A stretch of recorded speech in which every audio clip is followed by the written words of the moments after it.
With 84% in the major poll not believing the official 9/11 story, that we may have backed them off for this period of time in staging an attack.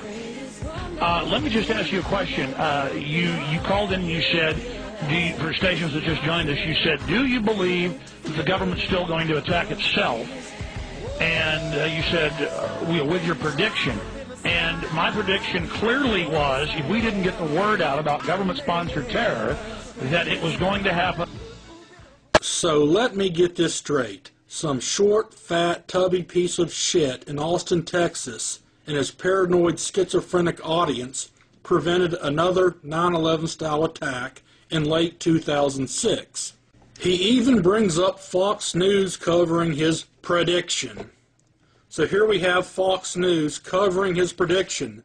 Who this guy is, I have no frickin' clue. But let's thank this guy, whoever the hell he is, for bringing this forward, because indirectly this guy, who I've never seen before, by bringing up Alex Jones, saved thousands and thousands of lives, quite possibly. So have a listen.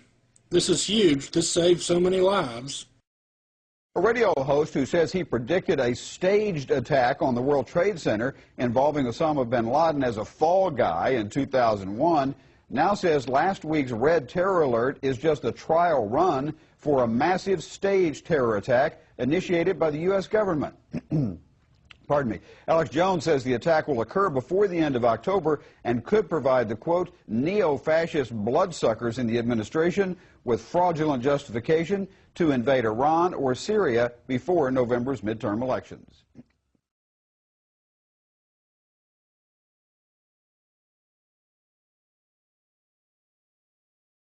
I've noticed that Alex Jones is a teller of tall tales.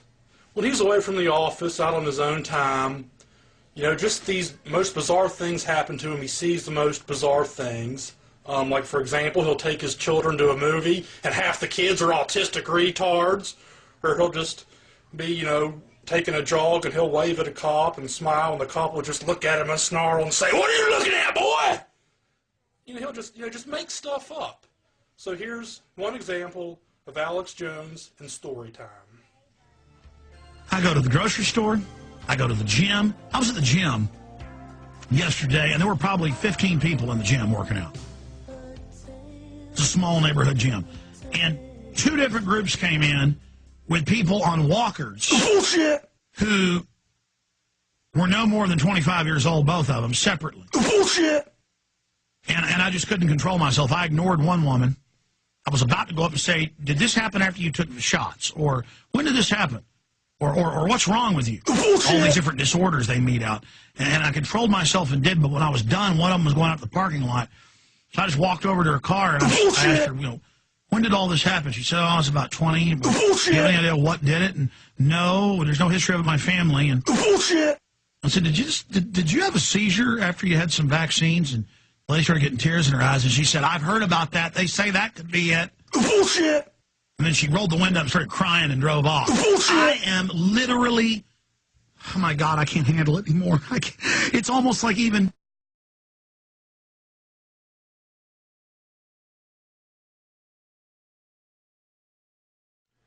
In 2005, John Yoo was asked a hypothetical question.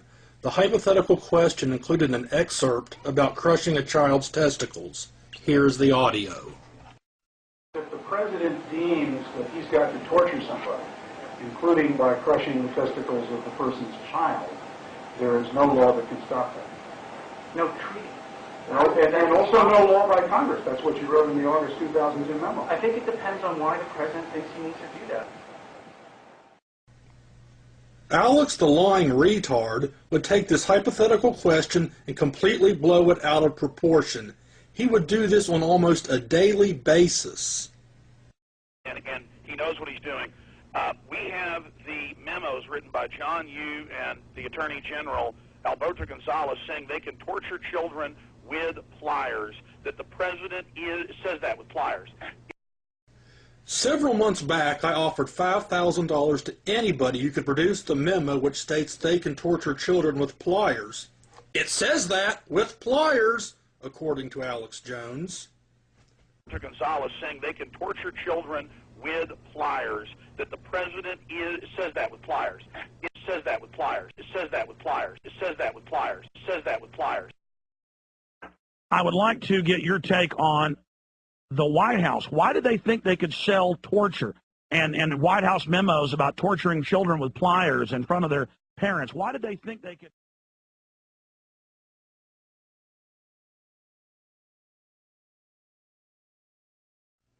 Alex Jones and his cult followers tried to hide behind the myth that Alex Jones isn't in it for the money. They say you can watch his videos online for free, which is true. But Alex Jones is an excellent businessman. He knows exactly what he is doing.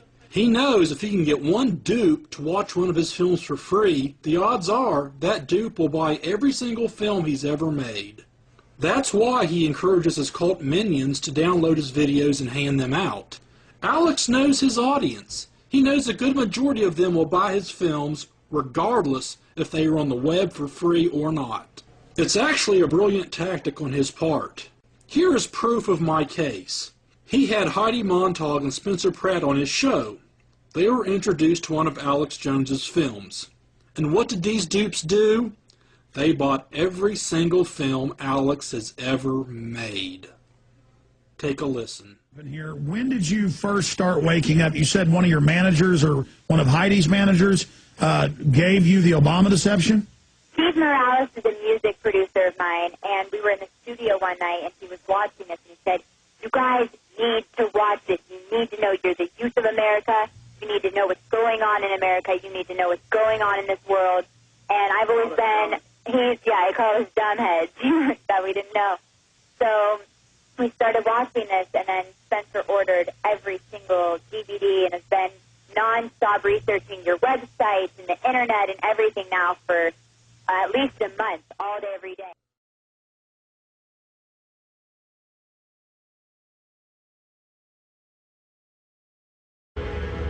You can find thousands of mainstream government university programs where they spray the clouds and seed the clouds and where they're terraforming the planet, changing its atmosphere. I believe the way they're hyping global warming, that they know they're even changing jet streams now, that they are going to alter the weather, they're going to create tsunamis, which is declassified they can do.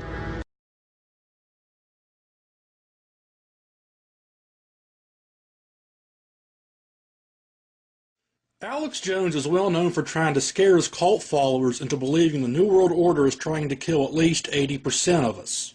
Here we have Alex Jones getting it all wrong, as he so often does, in regards to FEMA coffins at a location in Georgia. You want to see the coffins. So some folks in Georgia saw one of these facilities, and we've got Google photos of it and ground photos and video of it, and it is more than 500,000 of these giant coffins stacked outside. It's not 500,000, it's 50,000. You'll have big stacks of lids and then stacks of the coffins, one inside the other. They aren't coffins, they are grave liners or burial vaults, you fucking dolt. Burial vaults prevent the collapse of cemetery ground and protects the casket. And this is in Georgia. The company is Polyguard Vaults, but they're in Alabama. This is a separate area, a FEMA leased area, just sitting right out by the side of a highway for the last couple years. It isn't a FEMA leased area.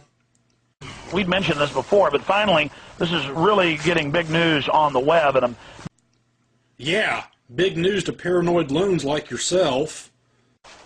Why are tens of thousands of plastic burial vaults stacked in a field near Madison, Georgia? Ooh, let me guess. Could it be because it's a location owned by the company?